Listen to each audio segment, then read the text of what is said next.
हाय। आज एक बड़ी इंटरेस्टिंग सी कहानी पढ़ रहा था। कहानी का टाइटल था मेटाक्लोप्रामाइड।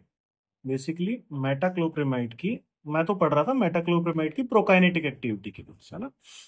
मुझे देखना था कि प्रोकाइनेटिक एक्टिविटी का बेसिकली जो अंडरलाइन फिजियोलॉजी है वो क्या है। लेकिन उसके साथ साथ कुछ और इंटरेस्टिंग बातें पता लगी, तो डिस्कस करता है। सबसे पहले तो मेटाक्लोप्रामाइड बेसिकली क्या करता है। तो एट मॉलिक्यूलर लेवल है ना, केमिकली बेसिकली केमिकली ये क्या करेगा कि आपका जो दो तरीके के रिसेप्टर पे काम करता है ना, एक तो डोपामिन और एक सेरोटोनिन है ना। दो रिसेप्टर का मॉड्यूलेशन करेगा, डोपामिन वाले का और सेरोटोनिन वाले का। डोपामिन के अंदर तो होता है डी टू रिसेप्टर है ना। तो डी टू रिसेप्टर का जब बेसिकली मॉड्यूलेशन करेगा तो ये क्या करेगा, डी टू रिसेप्टर के लिए एज ए एंटागोनिस्ट काम करेगा।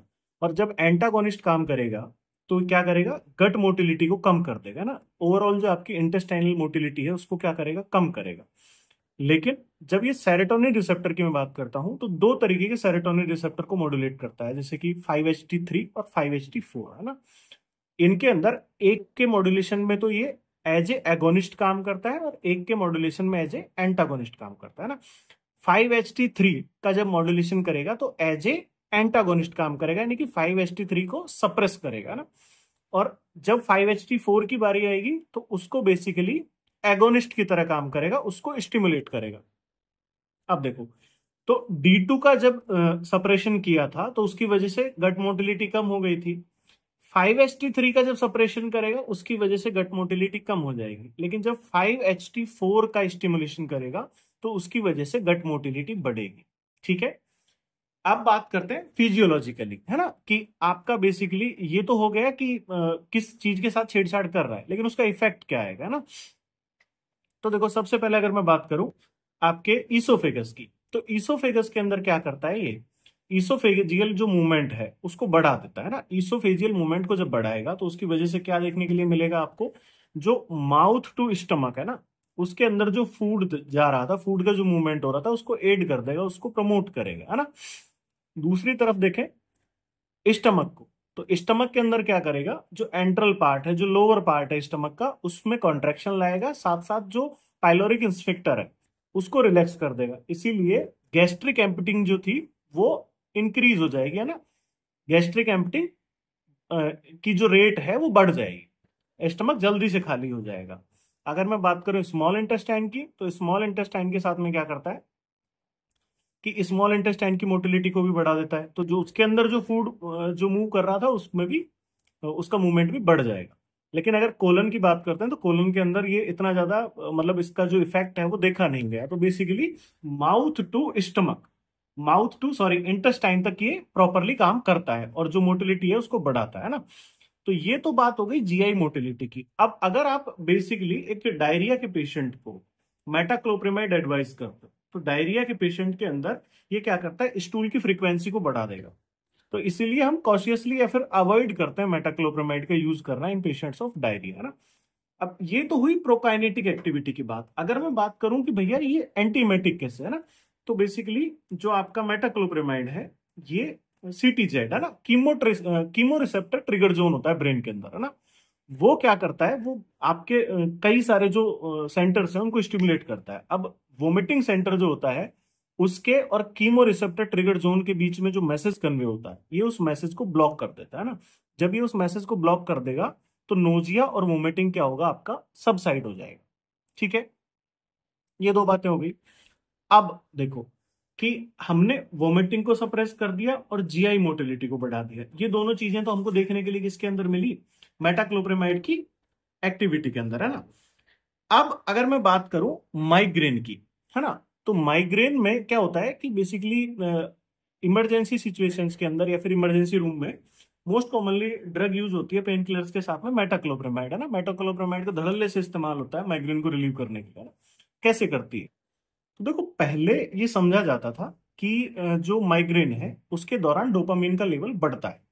ठीक है, और ये डोपामिन का एंटागोनिस्ट है। डोपामिन का जो रिसेप्टर्स होते हैं उनको ब्लंट करता है, उनकी एक्टिविटी को कम करता है। तो इससे माइग्रेन रिलीव हो जाता होगा। लेकिन करंट स्टडीज शो करती हैं कि डोपामिन का level through out migraine cycle fluctuate करता है ना। वो कम भी होता है और ज्यादा भी होता है। इनिशियली जब माइग्रेन ट्रिगर होता है तो उस टाइम पे डोपामिन का लेवल फॉल होता है ना। तो अब हमने ये देख लिया कि यार डोपामिन तो पहले से कम है, अगर हम एंटागोनिस्ट देंगे तो उसकी वजह से तो उसका इफेक्ट आने से रहा। ठीक है, तो होता कैसे है कि एक तो हमने सीटीजेड और वोमिटिंग रिसेप्टर के बीच में, वोमिटिंग सेंटर के बीच में ना, कीमो रिसेप्टर ट्रिगर जोन और वोमिटिंग सेंटर के बीच का जो मैसेज कन्वे हो रहा था उसको ब्लॉक कर दिया है। इससे तो जो माइग्रेन एसोसिएटेड नोजिया और वोमिटिंग थी वो क्या हो जाएगी, सप्रेस हो जाएगी। अब ये क्या करता है बेसिकली, जब डोपामिन को सप्रेस करेगा तो सेंट्रल जो पेन पाथवेज है ना उनको ब्लंट कर देगा। ठीक है, सेंट्रल पेन पाथवेज के ब्लंट होने की वजह से क्या होगा, जो पेन का परसेप्शन है वो कम हो जाएगा और जो पेन है वो इवेंचुअली सबसाइड होता हुआ फील होता है ना। मोस्ट इफेक्टिव ड्रग हालांकि ट्रिप्टेंस है, लेकिन इसका इस्तेमाल किया जा सकता है इस तरीके से। पहले की अंडरस्टैंडिंग ये थी कि क्या करता है, डोपामिन का लेवल कम करता है उसकी वजह से, लेकिन इनिशियली डोपामिन का लेवल रेज ना होकर के फॉल होता है ना।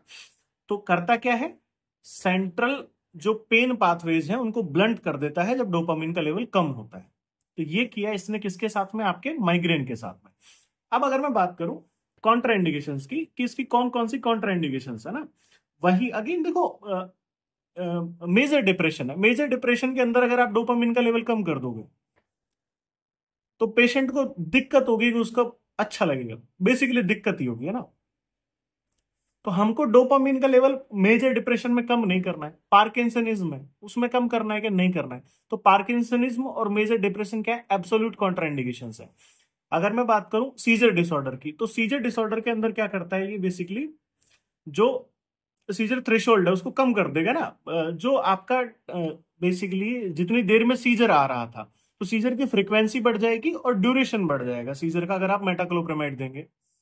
और क्या करेगा, और कौन कौन सी कॉन्ट्राइंडिकेशन है, रिलेटिव कॉन्ट्राइंडिकेशन मैंने आपको बताया, डायरिया के पेशेंट्स में देना अवॉइड करते हैं, जीआई मोटिलिटी बढ़ जाती है ना। और क्या होगा, सबसे कॉमन देखने के लिए मिलता है हाइपर सेंसिटिविटी, अगर हाइपर सेंसिटिविटी है तो नहीं देंगे। जीआई ब्लीडिंग किसी को हो रही है तो भी हमें नहीं देना है, क्योंकि ब्लीड, एक तो पहले से आदमी ब्लीड कर रहा है ऊपर से उसकी मोटिलिटी को बढ़ा दिया है तो क्लॉट नहीं बन पाएगा, ब्लीडिंग बढ़ती रहेगी। ऑब्स्ट्रक्शन का केस हो गया या फिर परफोरेशन का केस हो गया, तो इस तरीके के पेशेंट्स में भी क्या है, हमको मेटाक्लोप्रामाइड अवॉइड करना होता है। मैंने आपको बताया 3 मैकेनिज्म है ना, कि कैसे वोमिटिंग को सप्रेस करता है, कैसे जीआई मोटिलिटी को बढ़ाता है, और कैसे आपके माइग्रेन के अंदर हेल्पफुल है। ठीक है, कॉन्ट्राइंडिकेशन हमेशा याद रखनी है, 2 कॉन्ट्राइंडिकेशन मेजर है, आपका डिप्रेशन हो गया और दूसरा क्या हो गया, पार्किंसनिज्म हो गया। इसके साथ साथ ये क्या है, ये प्लेसेंटल बैरियर को भी क्रॉस कर पाता है। तो जो डिलीवरी के टाइम पे भी हम लोग इसको नहीं देते हैं बेसिकली, अगर नोजिया वोमिटिंग हो रहा है प्रेग्नेंट वुमन में भी इसको देना अवॉइड करते हैं। ठीक है, तो ये कहानी थी मेटाक्लोप्रामाइड की, इसके बारे में किसी दिन डिटेल में डिस्कस करेंगे। ये तो हो गई इसकी समरी। Thank you.